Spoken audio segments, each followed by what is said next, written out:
The northern half of the North American continent contains the second largest country in the world, Canada. The surface of Canada varies from flat plains to high, rugged mountains. These are the 6 main physical regions of Canada.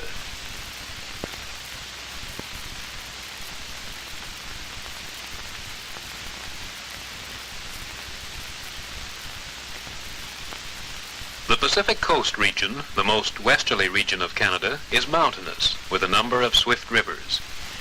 Between the ranges of mountains, the plateaus and valleys are suitable for agriculture. The mountains of the Coast Range rise sharply out of the Pacific Ocean. The coastline is deeply indented, like the fjords of Norway.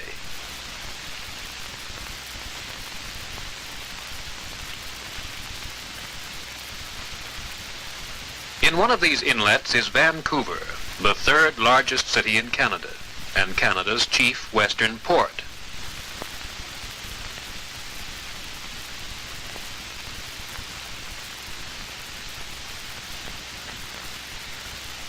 Vancouver has a large natural harbor, to which come ships from all over the Pacific Ocean.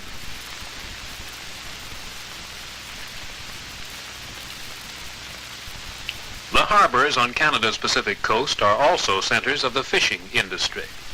Salmon, halibut, and herring are plentiful, especially near the river mouths. Large nets like this purse seine net are mostly used in catching the fish. After being caught in the large net, these salmon are lifted out by a dip net called a brailer.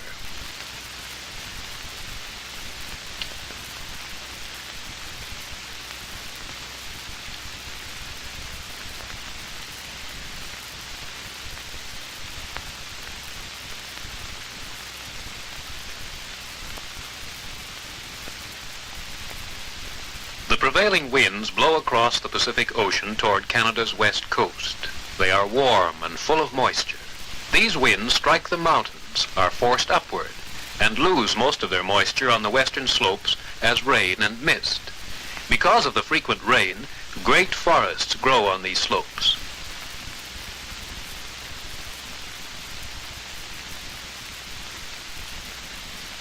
Trees sometimes reach enormous height and thickness.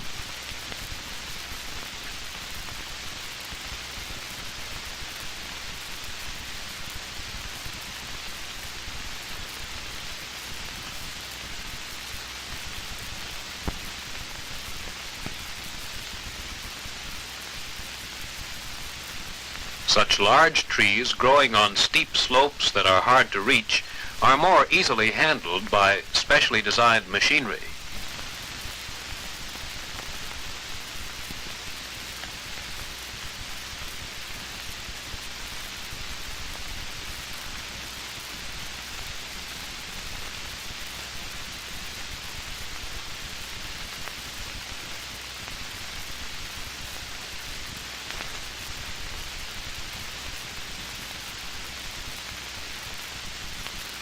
Some of the trunks go to the sawmill to be cut into lumber.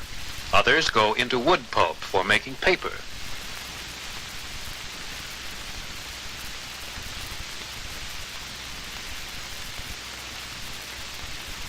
Because of its abundance, wood is much used in the construction of houses and barns in Canada.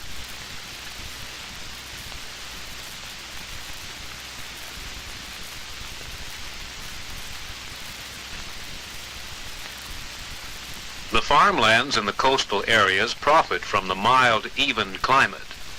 Some parts are particularly well suited for growing vegetables and small fruits.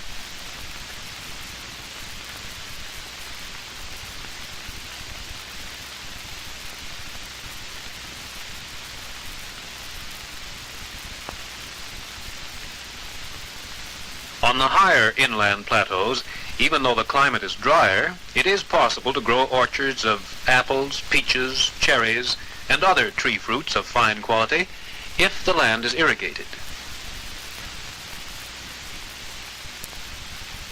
Grass and small trees grow on the land which is not irrigated.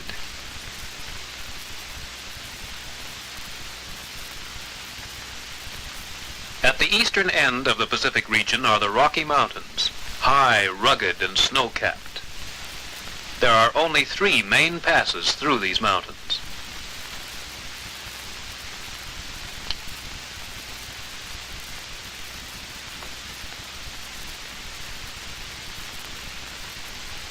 At the foot of the Rockies is the region of the Great Plains. In Canada, they stretch from the United States boundary to the Arctic Ocean. The Great Plains were once the floor of a sea, and the land is now covered with deposits of fine, rich soil to a depth of several feet. Since there is good soil but little rainfall in a short growing season, agriculture consists mainly of grain growing and cattle ranching.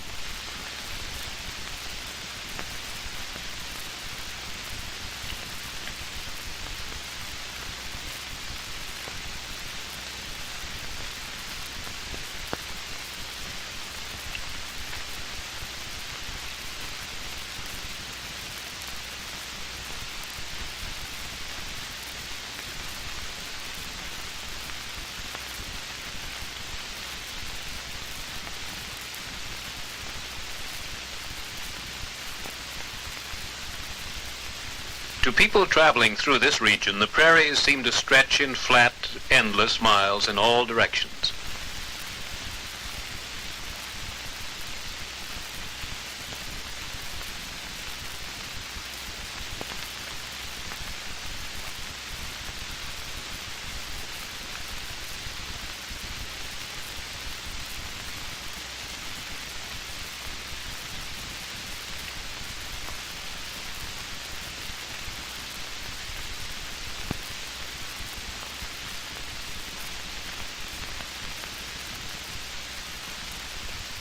In recent years, oil deposits have been found in some places under the prairie soil, and drilling rigs and pumps are now seen on the flat or gently rolling landscapes.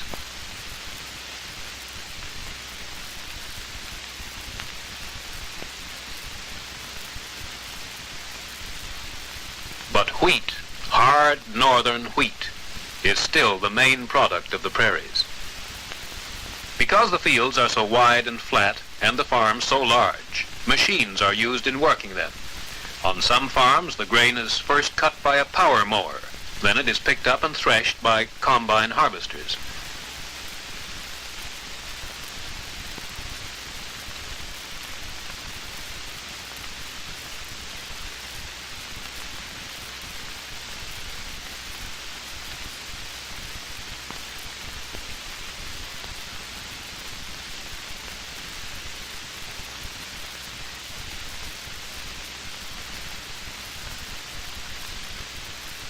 While awaiting transportation, the grain is stored in elevators in the prairie towns along the railways.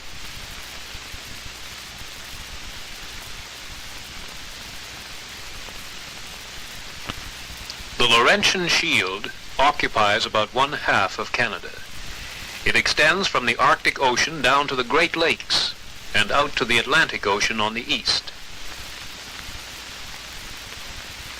The northern sections of the shield are a wilderness of low, rocky hills, frozen over for 8 months of the year, with countless lakes and rivers, which were left when the last ice age ended.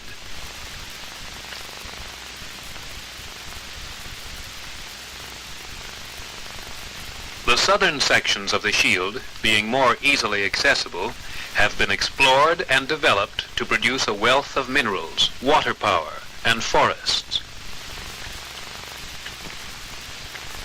The softwood forests, spruce, pine, and balsam, make this region one of the world's greatest sources of pulpwood for paper.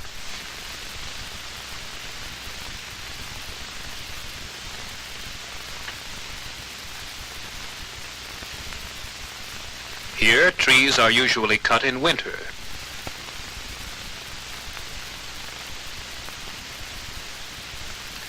The snow makes it easy for sleds to haul the logs out to a lake or river and pile them on the frozen surface.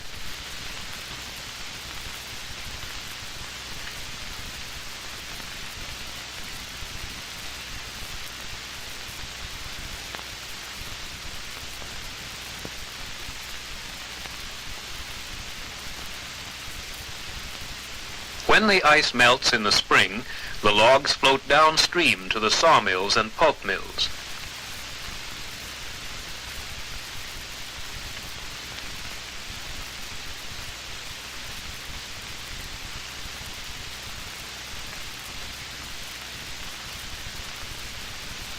At the mills, the logs are gathered into huge booms covering the surface of the water.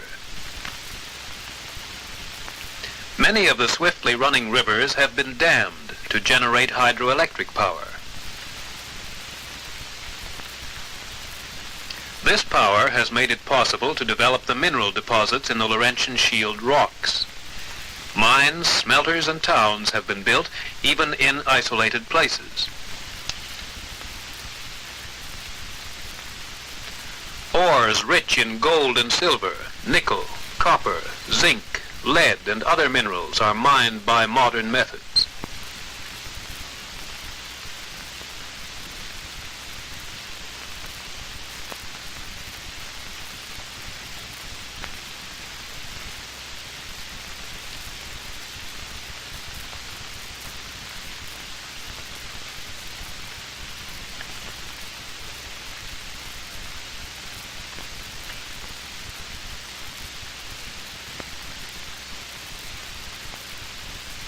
This ladle contains molten zinc, ready to be poured into molds.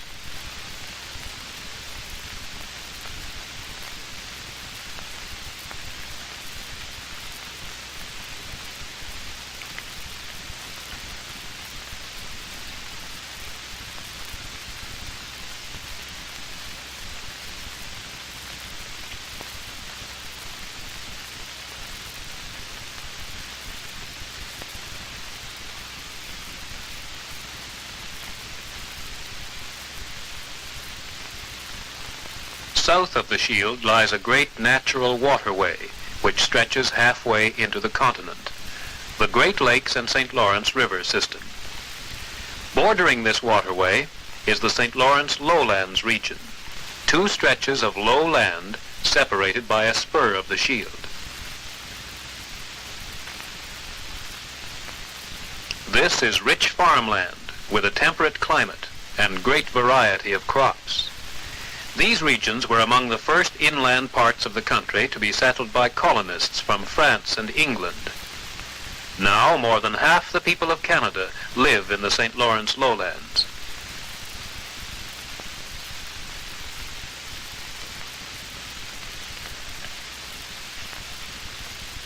The even distribution of rainfall during the growing season makes the land favorable for grass and forage crops.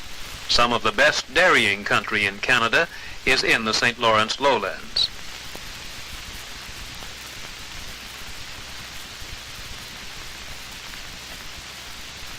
The dairy industry supplies the large population of the region with fresh milk and cream, butter, and ice cream.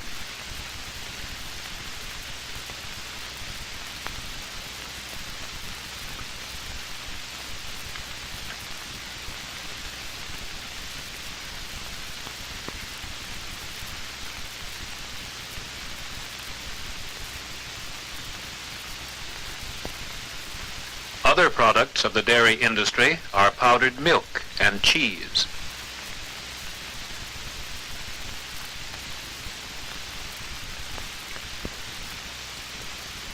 Because electric power and water transport are available at low cost, this region has become Canada's industrial heartland. Iron foundries and steel mills provide the basic material for the heavy industries.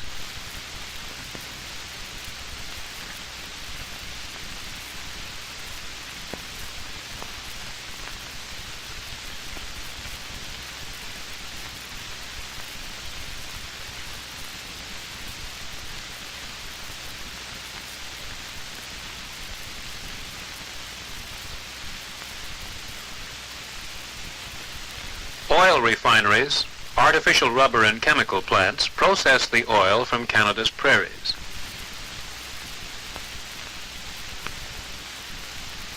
There are automobile assembly plants in this area. Machinery and machine tools are manufactured.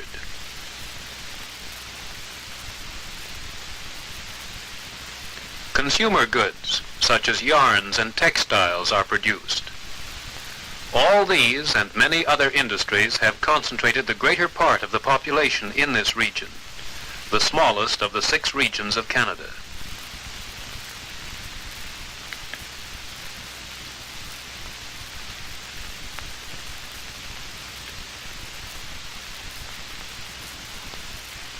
Long, flat cargo ships have been specially designed for use on the inland waterways, and they ply the lakes and the St. Lawrence River nearly to the open sea.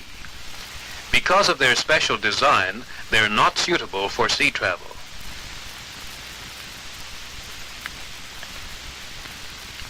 Niagara Falls and other natural obstacles on the route have been bypassed by canals and locks, linking the many important lake ports like Toronto, Canada's 2nd largest city.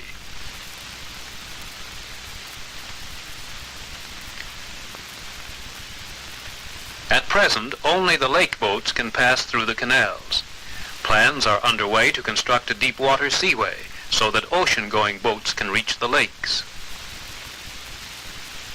Now they cannot go beyond Montreal on the St. Lawrence River, Canada's largest city and principal inland seaport.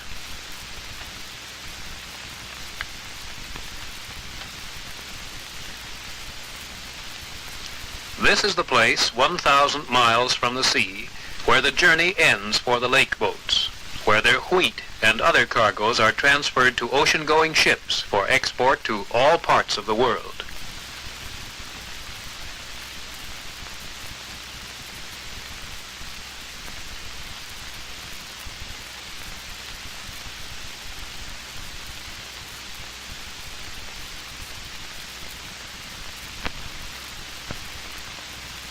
Bordering the Gulf of St. Lawrence lies the Atlantic region. This region consists of low, rocky hills, causing an irregular coastline, but there are pockets of fertile soil.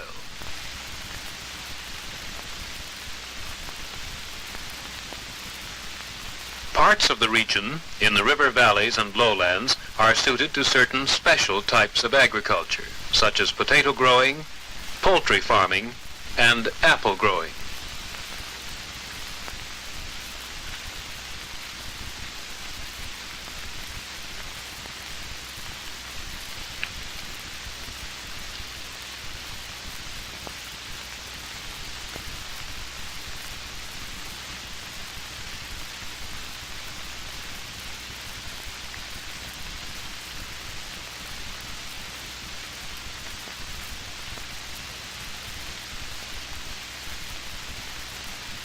Here, too, as in the Shield region, one of the principal industries is the manufacture of pulp and paper from softwoods. The pulp mills gather stockpiles of logs during the season when the waterways are open and the logs can be moved easily.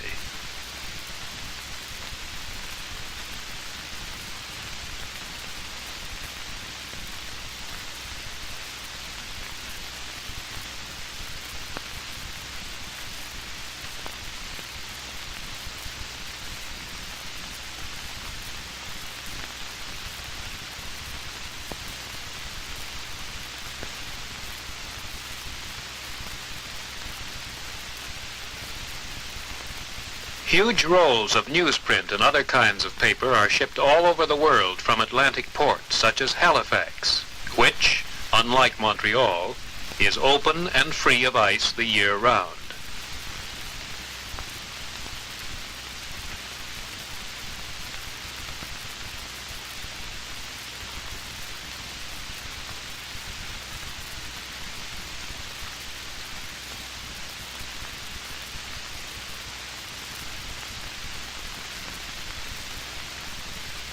But as in all maritime regions, the most natural occupation of the people is fishing. Most Atlantic coastal fishing is done from small motorboats near the shore, where cod, halibut, and other cold water fish lie in the shallow water. Many fishermen use a long line with baited hooks every few feet.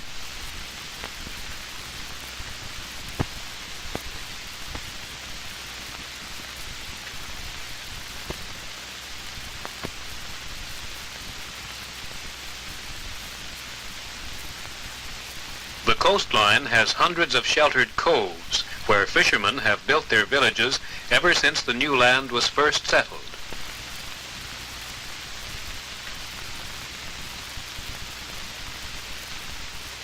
The Atlantic coastal climate is apt to be cool and damp, with frequent fogs caused by the cold Labrador current, which sweeps down from the Arctic.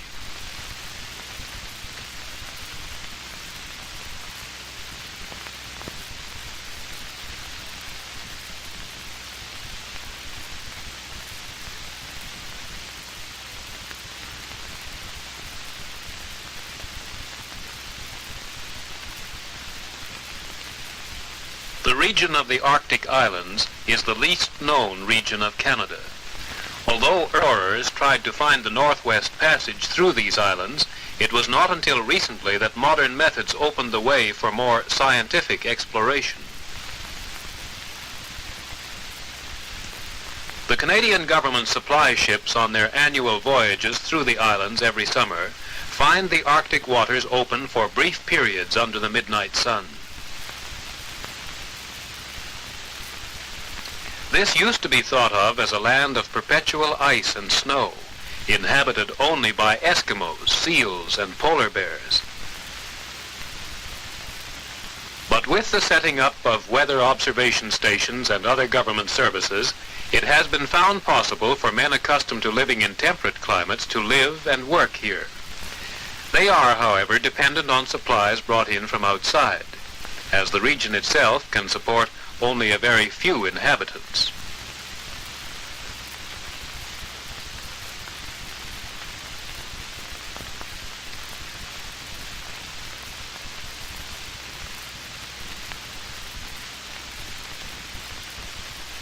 These, then, are the 6 regions which give Canada her special character, a character which maps alone can never show.